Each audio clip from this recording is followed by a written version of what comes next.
Hi everybody, welcome back to the channel. As some of you may have noticed, I have some new hair. I hope you like it. I really like it a lot.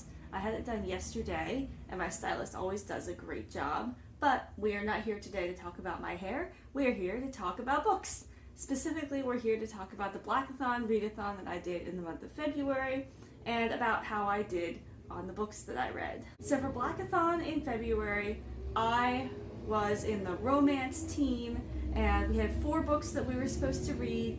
One of them had to be a group book that we all read together, and then the rest had to do with different prompts, usually about dichotomies or various things related to the book cover. There were a whole bunch of prompts that we had to have. So I finished 2 of the books that I was supposed to read for BLACKATHON. It was kind of a slow reading month for me. I know if you've seen Sarah's readathon wrap up, she tends to be a very slow reader, and I tend to be a very fast reader. I just blow through books like mad. So it was a little bit weird for me. Oh, there she is. There's Brig, right on cue, here to be in the video. Do you want to talk about the BLACKATHON books? You were with me when I read most of them. Want to talk about that? She wants to talk about that. So anyway, what was I saying? It was a fairly slow month for me for reading. It just took me a long time to get through the books that I was getting through, despite the fact that in the romance novel genre, I anticipated that the books would be faster reads, and in a way they were. I was just slower at reading them. I think I started working more, so I was more tired, and so when I went to read at night, I just didn't feel like reading for as long. So everything just took me a little bit longer to get through than I expected. So the first book that I read was The Worst Best Man, which was a book that had come highly recommended to me. I'd seen a lot of other people reading it. I was very excited to read it myself, and it had to do with the dichotomy between love and hate. And I think I said this in my last video when I was talking about BLACKATHON, that nothing really emphasizes the dichotomy of love and hate to me more than an enemies to lovers romance novel, and that's what this was. So I really enjoyed this book. I believe I gave it 4 stars on Goodreads. And normally if I just like a book for any normal reason, I give it 3 stars. That's my middle of the road review. But I gave this 4 stars, and part of the reason that I gave it 4 stars was because I grew up in the DC suburbs, and this book is set in DC. And for some reason, I don't know if anyone else experiences this, but what really made the book even better for me was just being able to see names that I recognized, like parts of the city that I recognized, parts of like Northern Virginia that I recognized, and it was just so cool. It almost felt like a friend telling you a story, because it was set in the same places that I knew growing up and that I still go to all the time, even though I don't actually live in those suburbs anymore.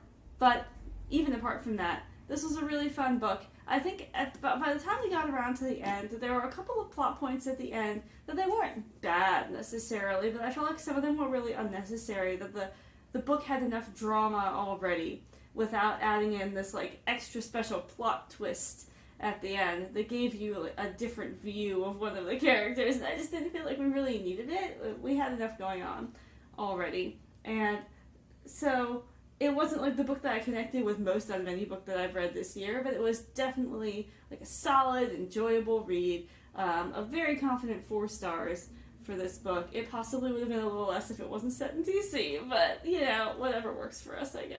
So then the second book I read for BLACKATHON, and I will fully admit that, as you can see from my bookmark, I'm not completely done with this one yet. I'm only about 2/3 of the way through, but I still feel very confident giving my review about this book, despite the fact that I haven't read all of it.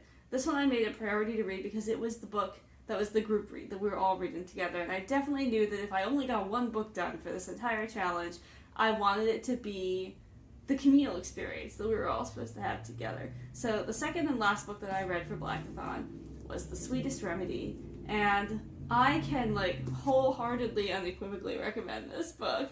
I haven't finished it yet, but I'm really enjoying it. I can't say what I'm going to rate it, but it's probably going to be 4 or 5 stars. It's that good. It has a lot of really great plot twists, but they're all laid out so they're not just, I feel like, trying to get a reaction out of you. They do a good job of incorporating the plot twists and the kind of faster pacing and the emotional stuff that you expect in a book that's primarily romance, but they do it with just like a very careful view of world building and making you feel like all of these things are connected to these characters' lives. It's not just like we're having a saucy plot point that's gonna reel you in just to add some spice to it, you know. It really just feels like we've built this family in this book, which is what it's based around. It's based around this family, people who are genetically related to each other, people who are partially genetically related to each other, and people who have come into the family through other means who aren't related by blood. And it really takes that and all of these different plot points and relationships and builds a really interesting view of the family. So I am feeling very confident that by the time I finish this book, it's going to come highly rated for me. Whether you're a romance person or not, I strongly suggest that you go ahead and read The Sweetest River. So apart from that, I think I only read 2 other books from my TBR in the whole rest of the month, and I didn't read all of them in the month. Like, for both of them, I didn't read all of them in the month. So the first book was that I finished The Fortnight in September, and I liked it. I think I gave it my typical middle-of-the-road 3 stars. It was a good book, and I know I predicted when I did my TBR that there was going to be like some undercurrent of like something bad that was happening. Just the description made me feel like that was true.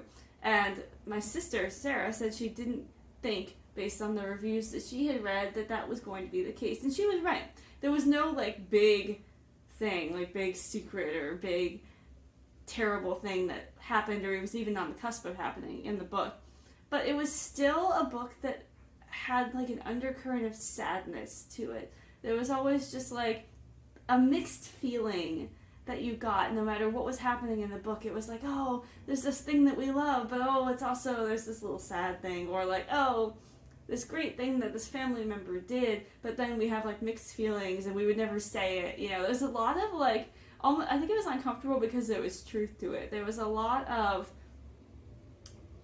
people expressing inwardly like complicated feelings, even if they're not fair, that they have about their family members, and really not shying away from the fact that when we think of somebody, we very rarely think of them in a unilaterally 100% positive way, you know. It didn't shy away from those like minor annoyances that you have with people even though you love them, or just like the little things that fly through your head that they're not fair and you don't remember them, but they're still there. And in a way, it just made you feel a little bit sad, even though it wasn't like a sad book.